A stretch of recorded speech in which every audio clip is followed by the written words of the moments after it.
Senhora Presidente, senhoras e senhores senadores, a todos que nos acompanham pela TV Senado, pela Rádio Senado e aqui na casa também. O histórico da evolução política dos povos revela a necessidade da existência de mecanismos para enfrentar crises institucionais. Contextos há, no Brasil ou em qualquer outro país, em que as dificuldades de governança degeneram para o âmbito do ingovernável e os sistemas políticos lidam melhor com tais contextos quando apresentam saídas legais para as crises. Nesse sentido, parece-me incontestável o fato de nos encontrarmos atualmente em severa crise política. Severa em sua profundidade e, pior, heterodoxa, incomum em seu nascedouro. É possível afirmar sem receio que a presente instabilidade política tem por fonte imediata o processo eleitoral do ano passado. Com efeito, meses de malabarismo contábil, aliados a mágicos esforços de marketing eleitoral, serviram para a apertada vitória nas urnas.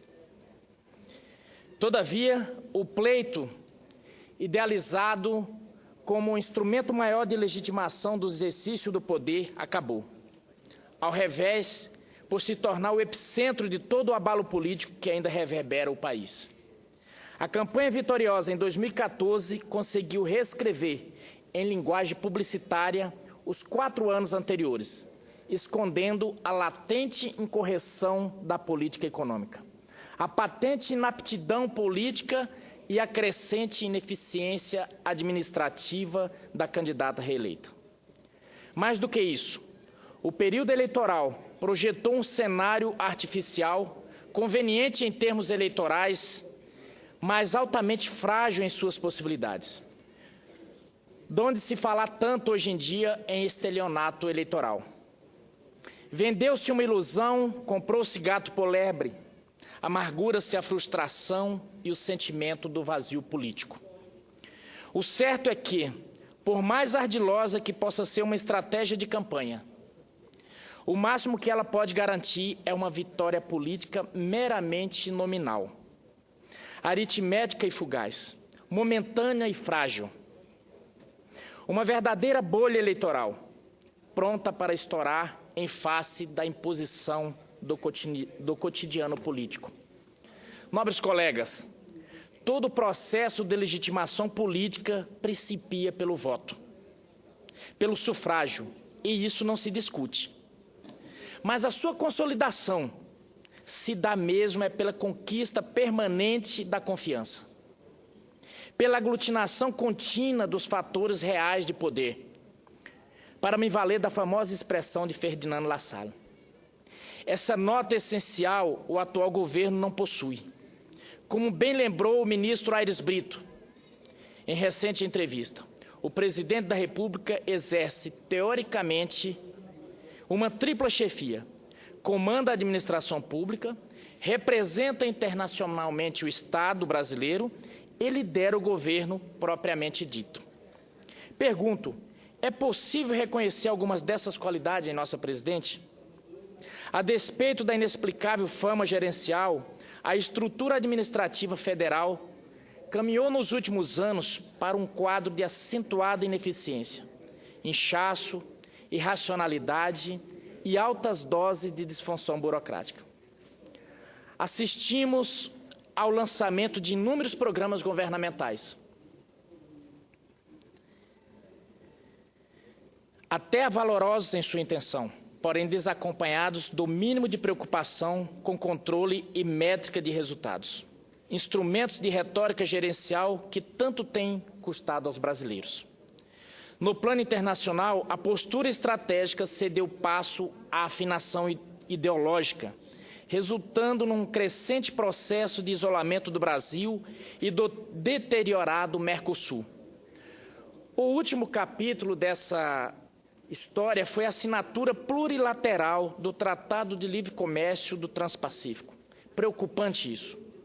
Sobre ele pude falar aqui dessa tribuna recentemente.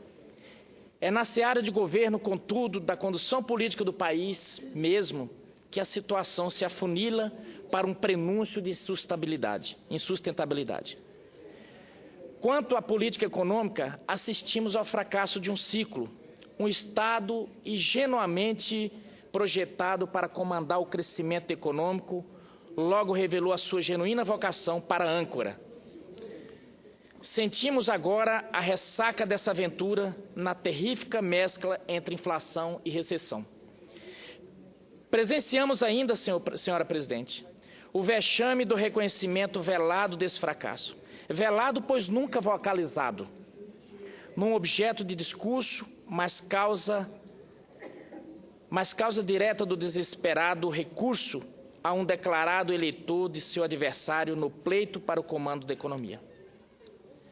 Da nova matriz econômica da presidente Dilma, restou apenas a profunda cicatriz do ajuste fiscal, agora posto na conta do ministro Levi pelo próprio comissariado do partido presidencial.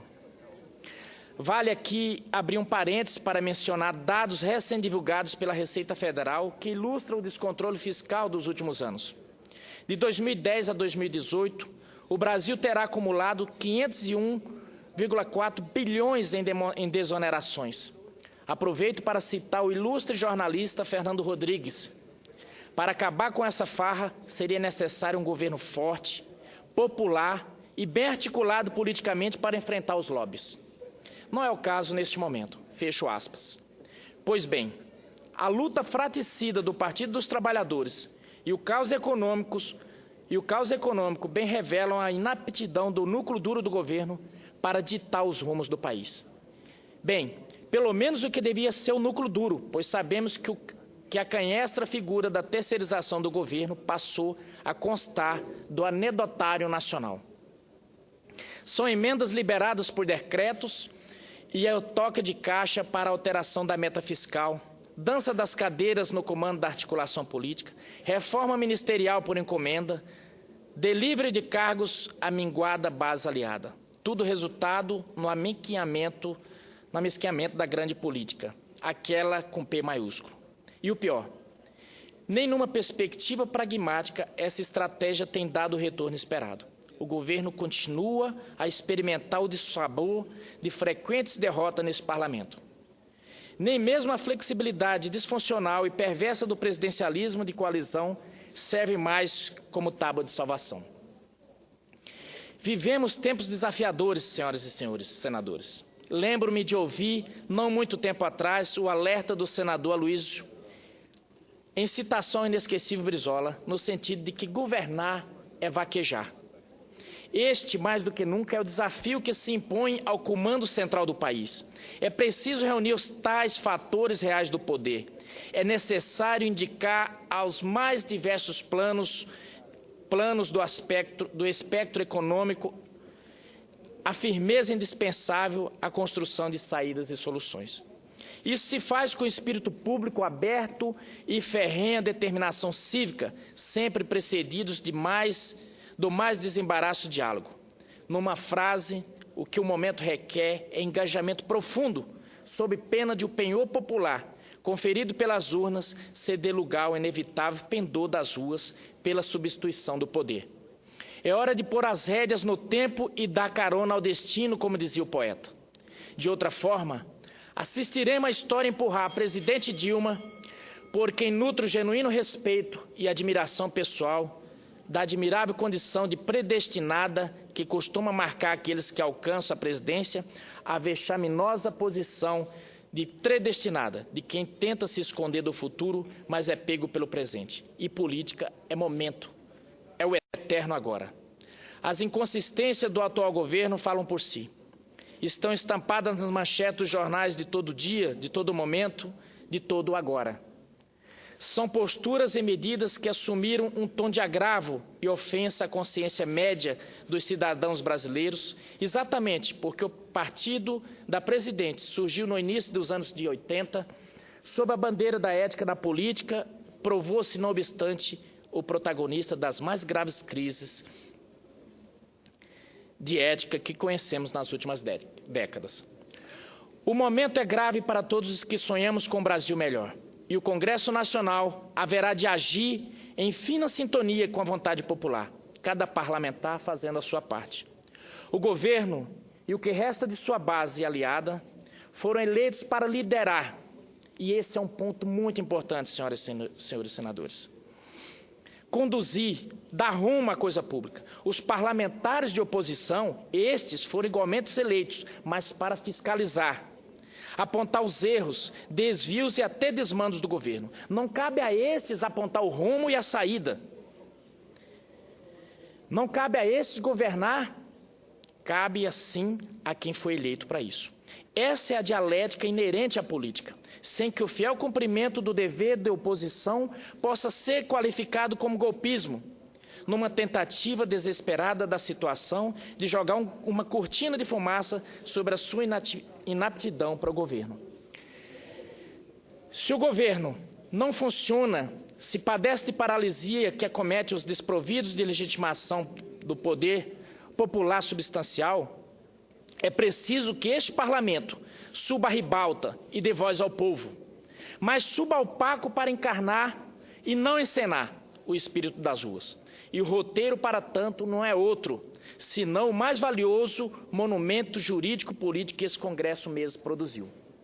É nos marcos dela, Constituição da República, que haveremos de encontrar saída para a crise que experimentamos amargamente.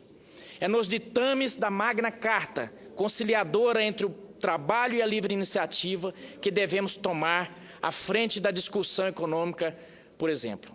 O que nos cabe, mais do que nunca, é discutir, convocar os responsáveis pela condução da economia, questionar, propor, deliberar, aprovar, rejeitar. Enfim, atuar com a mais vitalizada proatividade política e a mais responsável mentalidade cívica. Nesse ponto, senhor presidente, destaco a louvável e oportuna iniciativa do presidente Renan Calheiros com a sua sistematizada Agenda Brasil. Trata-se de um inequívoco sinal à população de que, a despeito da instabilidade política, os esforços não podem parar. Esforços, por sua vez, que entendo dever, na atual conjuntura, ser direcionados à recuperação e modernização da infraestrutura. Após a desastrada escolha do estímulo pela via superficial do consumo, já passou da hora de levarmos a cabo, com efetividade, uma verdadeira revolução estrutural em nosso país. Até agora, foram muito tímidas as iniciativas adotadas pela presidente Dilma. E a julgar pela paralisação das obras do PAC, continuarão da mesma forma. E aproveito isso aqui para fazer um parêntese e para cobrar, como disse que faria cada vez que subisse essa tribuna, o término das obras da BR-364 que ligam Rondonópolis a Cuiabá. É nos trilhos da Constituição, senhor presidente, ainda que devemos encarar de frente a crise política, contábil, ética, de responsabilidade, enfim. Cabe nos limites da legalidade constitucional defender justamente a Carta da República de ataques institucionais que ela esteja a sofrer. No exame das contas presidenciais, por exemplo, haverão de estar otimizadamente conjugada responsabilidade e coragem, e aqui me refiro ao que Vossa Excelência disse hoje no Colégio de Líderes, a responsabilidade que teremos para esse momento que o país passará. Para defendermos essa conquista republicana tão subestimada, que responde pelo nome de transparência fiscal. E já me encaminho para o final, senhor presidente. O impasse político é da vida dos povos o próprio da democracia. Se há motivos para o impeachment em qualquer sistema, é papel do parlamento, sem descurar da legitimidade jurídica, examinar a conveniência política de tal desdobramento, mas somente na perspectiva que esse instrumento constitucional venha oferecer ganhos ao país. Ganhos de legitimidade, ganhos institucional, ganhos de maturação política, ganhos, enfim, da nossa consciência coletiva enquanto nação. Cumpre-nos fazer deste Congresso o ponto de unidade do país em uma quadra de tamanho acirramento político e ideológico. Diante da força dos fatos que se avolumam, não podemos nos esquivar. Mais do que o bom combate, devemos travar o mais qualificado debate, pois é dele que emergirá os novos rumos para o país. Muito obrigado, senhor presidente, pela tolerância.